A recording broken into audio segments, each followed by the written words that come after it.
professora Maria José Abreu é presidente responsável pela Comissão de Normalização de Equipamentos de Proteção Individual têxteis, portanto é alguém que certamente tem muita experiência sobre a normalização destes produtos e dos regulamentos a que devem obedecer. Muito obrigado.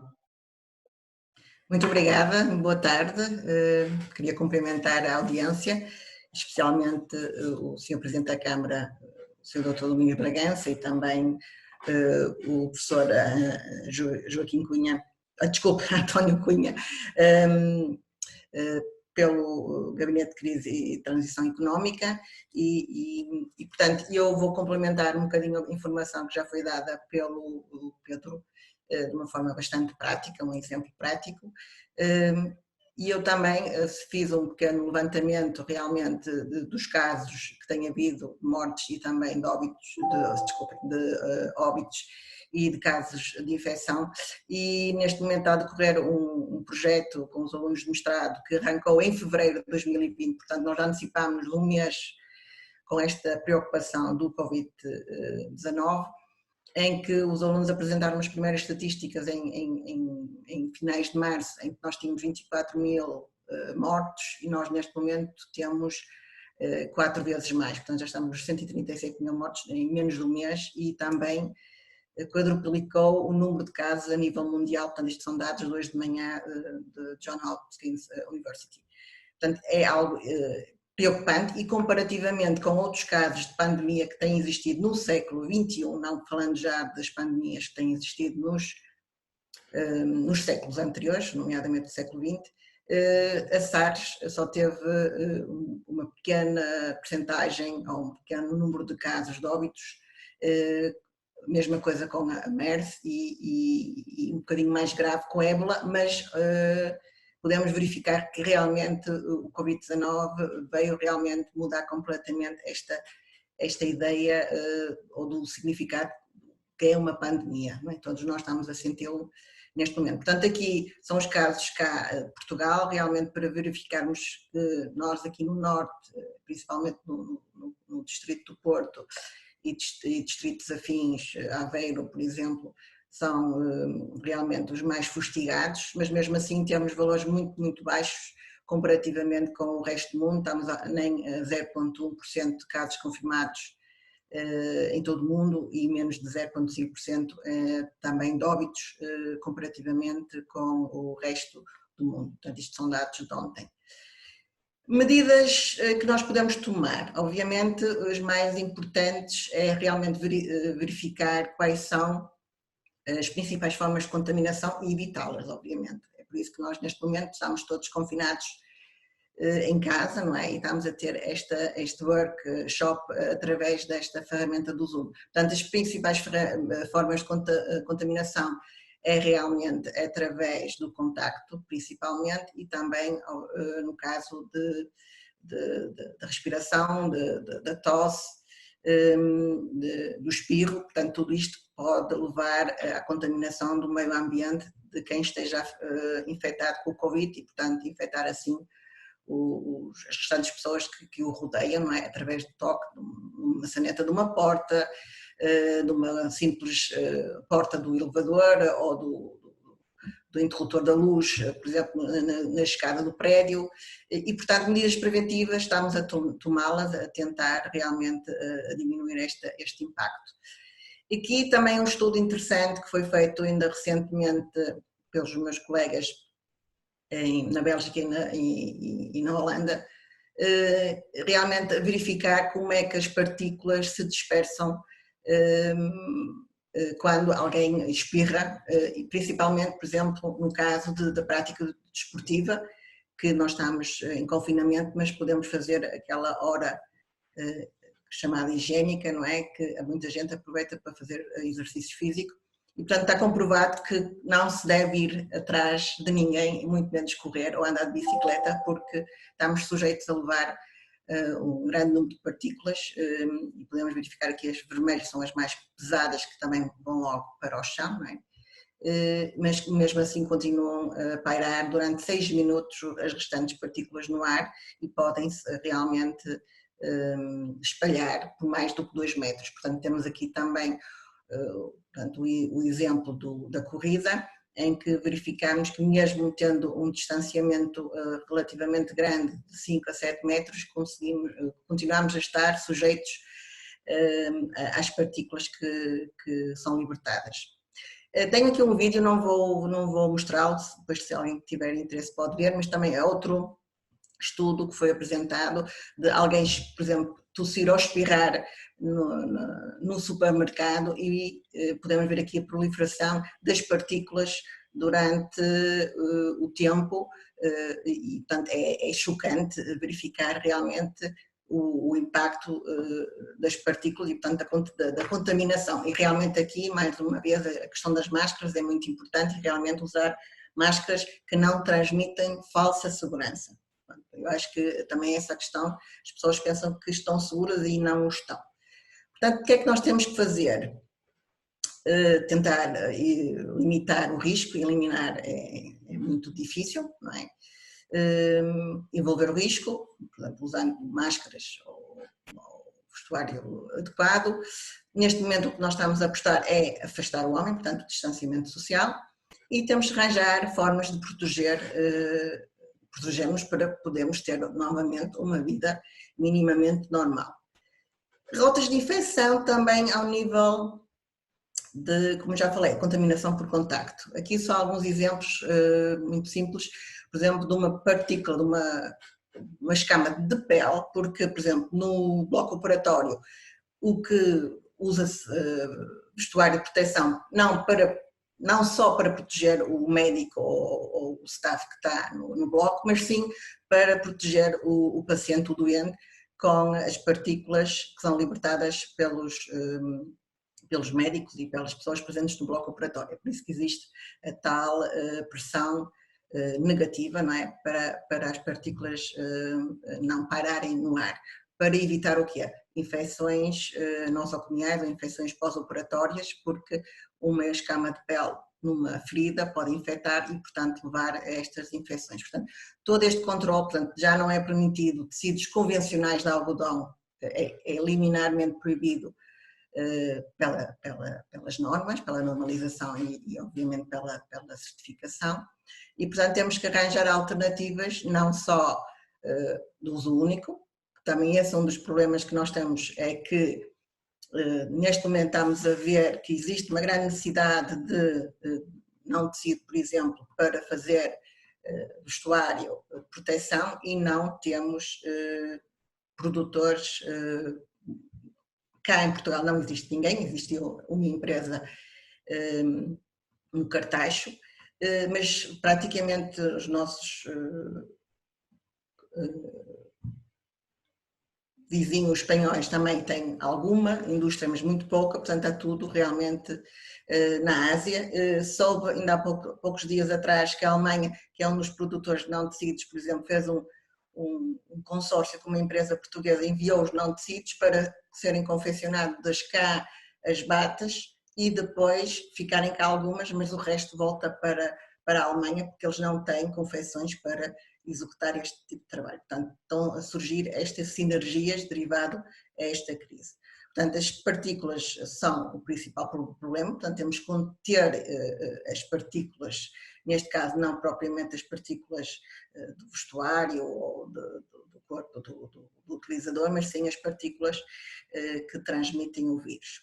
Também aqui uma simples comparação entre o tecido convencional de algodão e por exemplo, não tecido, obviamente que isto é um algodão básico, praticamente,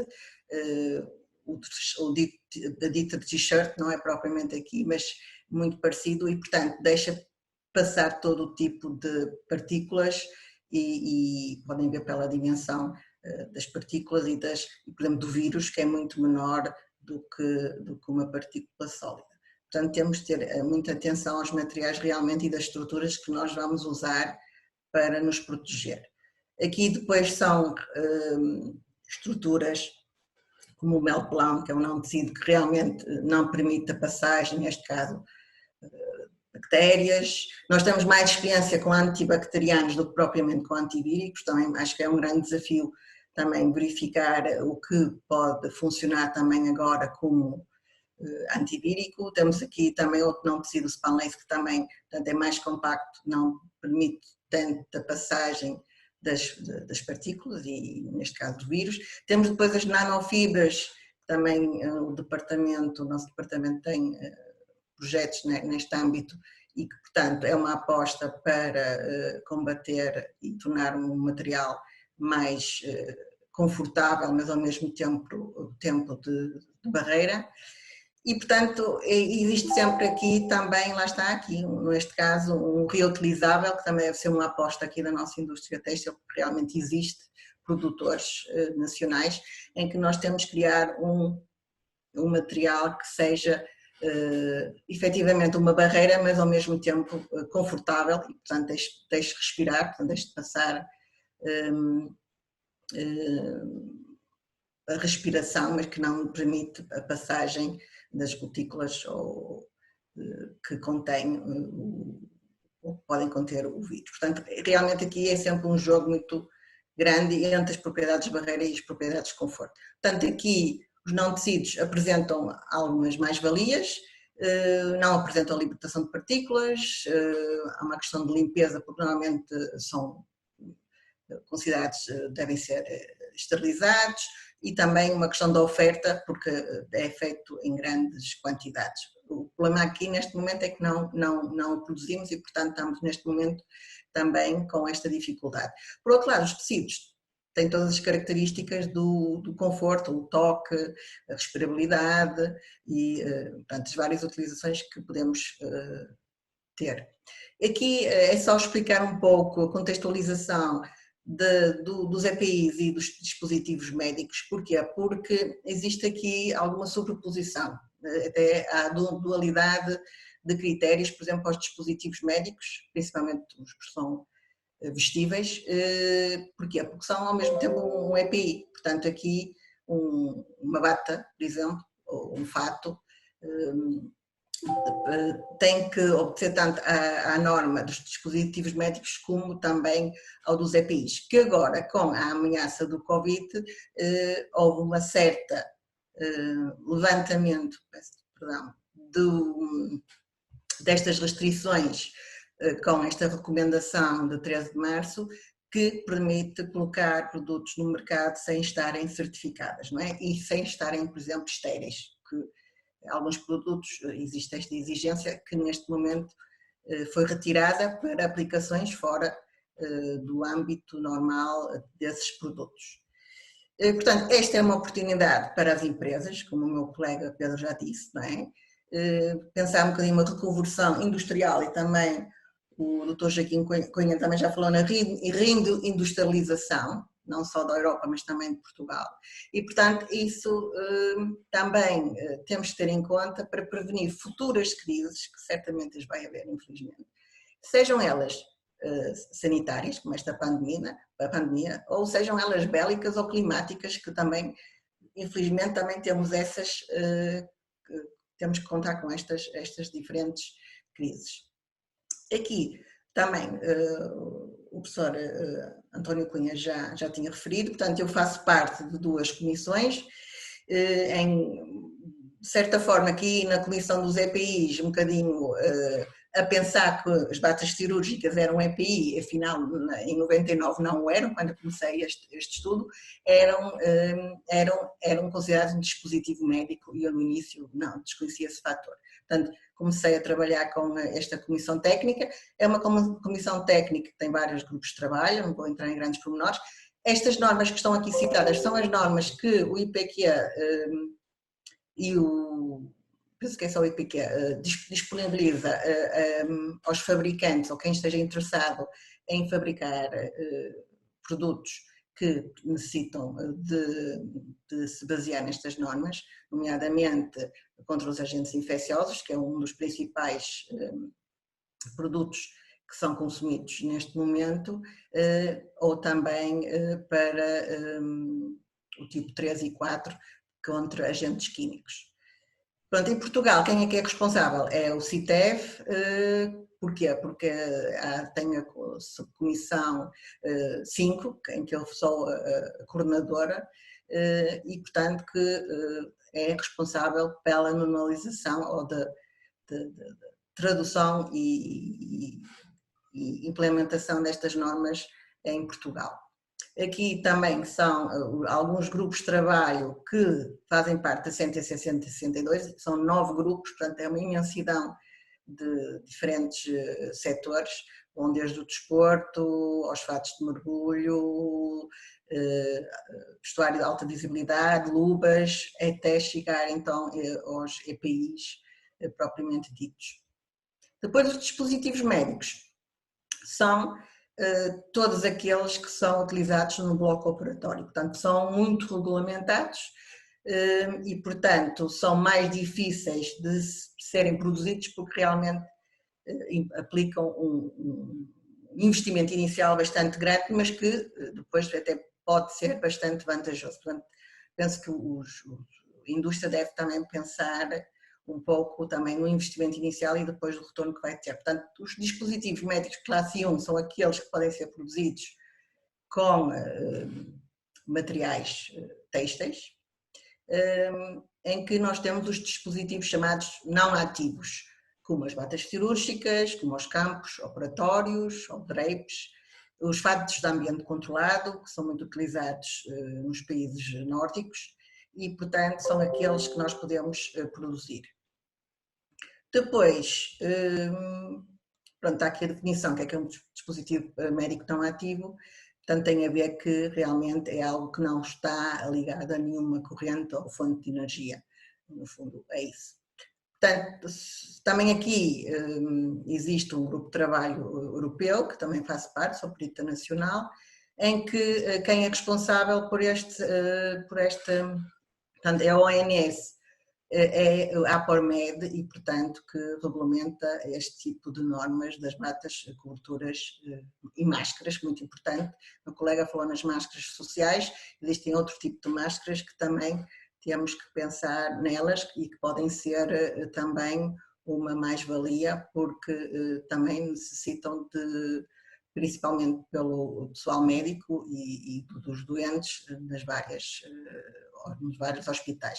Portanto, aqui as diretivas e normas que foram disponibilizadas também pelo IPQ e, portanto, aqui muita atenção também, eu gosto de sempre salientar isso, portanto, não é um material reutilizável não é melhor do que um de uso único e vice-versa, portanto, tem a ver, lá está, com as normas e que eles estejam dentro dos valores definidos pelos métodos de ensaio destas mesmas normas. E aqui outras, eu coloquei-as aqui porque vi que havia assistência de outro tipo de indústria, temos as máscaras mais de filtro, temos a proteção de olhos, portanto são tudo normas que estão disponíveis neste momento gratuitamente pelo IPQ. E uma das ideias que também pode ser interessante é as sinergias entre os vários tipos de indústrias. Neste kit cirúrgico temos tanto materiais em base têxtil, temos o plástico, temos as lâminas dos bisturis, temos vários componentes de diferentes indústrias e, portanto, que ao fazer esta combinação constrói-se um kit cirúrgico que pode ir até aos 100 euros, um kit cirúrgico. Portanto, tem um valor acrescentado bastante interessante. E, portanto, é também pensar se isso é possível fazer, portanto, esta sinergia entre vários parceiros de vários tipos de indústria. Depois, projetos atuais aqui do departamento. Obviamente existem alguns projetos que estão a decorrer, ou que já estavam a decorrer, impregnações com biomoléculas ativas, reutilização de máscaras utilizando o VIA, existem agora vários estudos sobre como é que se devem esterilizar as máscaras, tanto as reutilizáveis como as de uso único, para ser reutilizadas, e existem vários processos, um colega nosso vai colaborar agora com o Hospital Pedro Spano. Utilização do peróxido de hidrogênio para aplicação em máscaras, fardas, vestuário de proteção, porque já se verificou que o peróxido de hidrogênio realmente consegue eliminar o vírus. e também um colega que neste momento está a fazer o design ergonómico funcional de máscaras, juntamente com um parceiro dos Estados Unidos. Projetos já realizados. Pronto, eu já trabalho nesta área, como já disse, desde os anos 98. Existem vários trabalhos ao longo do tempo, depois também, se tiverem interesse, podem ver, eles estão todos disponíveis. Um ponto também importante, porque temos aqui os nossos alunos do design de moda, licenciatura e mestrados, que também é realmente importante verificar a questão da moda, ou tentar introduzir também a questão estética neste panorama. Existem trabalhos futuros que já estavam planeados para, por exemplo, o desenvolvimento de uniformes médicos veterinários, portanto é um segmento de mercado bastante interessante, que pouca gente está ativa e, portanto, pode ser uma aposta. Mais-valias do nosso departamento ou do centro. Colaboração com a indústria. Como o Pedro já disse, nós não somos certificados, não somos acreditados, mas podemos fazer realmente ensaios preliminares para a indústria antes deles certificarem um produto. Onde podemos fazer a parte de pesquisa de patentes, se for preciso, podemos fazer a parte de acompanhar a questão da normalização, podemos fazer, temos alguma experiência nos últimos anos, mais na área do vestuário desportivo, com air trials, portanto com voluntários, para verificar algumas questões ergonómicas, algumas questões funcionais e de conforto. E, portanto, tudo isto é importante. O envelhecimento, simular o envelhecimento artificial dos produtos, que também eles têm uma data de validade, como os medicamentos, este tipo de produtos, e, portanto, podemos simular o comportamento deles, por exemplo, passado os 5 anos.